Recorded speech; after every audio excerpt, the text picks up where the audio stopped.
52 BCE, Julius Caesar did something that looked almost insane.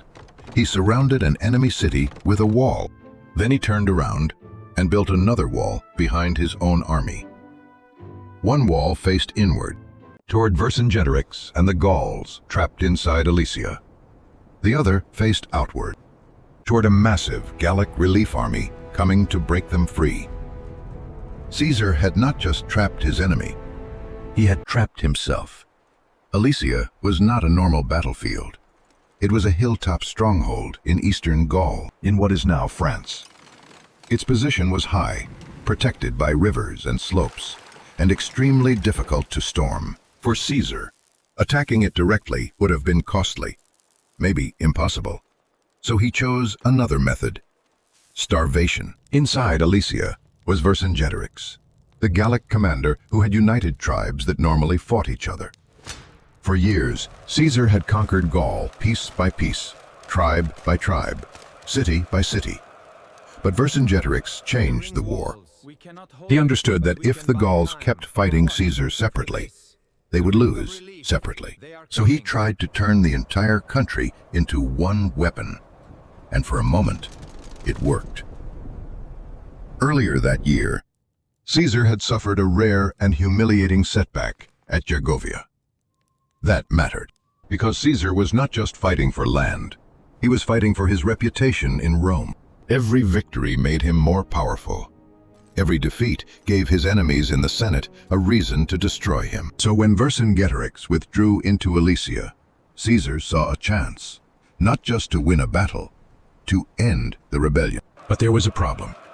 Alesia had tens of thousands of defenders inside, and before Caesar could seal the trap completely, Vercingetorix sent cavalry riders out into Gaul with one message: gather everyone. That meant Caesar was no longer besieging one army. He was waiting for another one to arrive behind him. And that is why he built two rings of walls. The first line was called a circumvallation. Its job was simple: keep Vercingetorix inside. It had trenches, ramparts, towers, sharpened stakes, hidden pits, and traps designed to break any attempt to escape. But the second line was the real gamble. That outer wall faced away from Alesia. It was built to stop the relief army before it could smash into the Romans from behind. In other words, Caesar built a fortress around himself. While standing between two enemies, the Gauls inside could attack outward, the Gauls outside could attack inward, and the Romans were the meat in the middle. That is the kind of plan that either becomes genius or disaster. There is almost no space between the two. Caesar's own account gives huge numbers for the Gallic relief force, far larger than many modern historians would accept without caution. But even if the real number was smaller, the danger was still enormous. Caesar's army was deep in hostile territory, short on time, surrounded by enemies, and dependent on discipline, holding under pressure. And discipline was exactly what Rome had. The Roman army was not just a fighting machine, it was an engineering machine. Soldiers could march, dig, build, fight, and then dig again. At Alesia, this mattered more than bravery. A brave army could charge a wall, but a disciplined army could build one under threat, hold it at night, repair it under attack, and still be ready when the final assault came. Then the relief army arrived. Now the trap closed from both sides. Vercingetorix's men attacked from inside Alesia. The relief army attacked from outside. The Romans had to turn in two directions at once. If one section broke, the entire system could collapse. If the outer line failed, Caesar would be crushed from the rear. If the inner line failed, Vercingetorix would escape, and the rebellion would live. For days, the pressure increased. Then came the most dangerous moment. The Gauls discovered a weak point in the Roman fortifications, an area where the terrain made the line harder to defend. They attacked it with everything they had. This was not random violence. It was the correct move. Find the place where the wall bends, where the ground rises, where the defenders are stretched thin, and hit it until the whole machine cracks. For a moment, it looked like it might work. Caesar had to send reinforcements. His officers had to hold the line.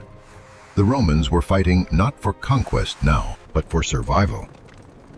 And then Caesar did something very Caesar-like.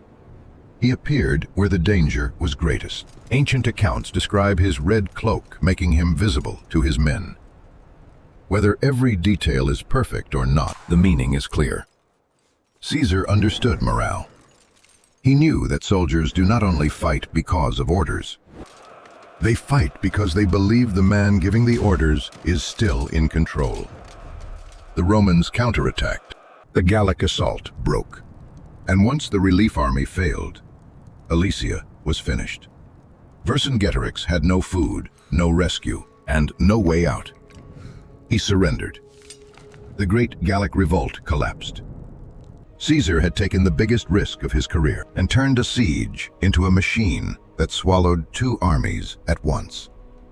That is why Caesar built two rings of walls. One wall was for the enemy he could see. The other was for the enemy he knew was coming. And between them, he placed his army, his reputation, and the future of Gaul. Most commanders build walls because they are afraid of being surrounded. At Alesia, Caesar built walls because he planned to survive being surrounded.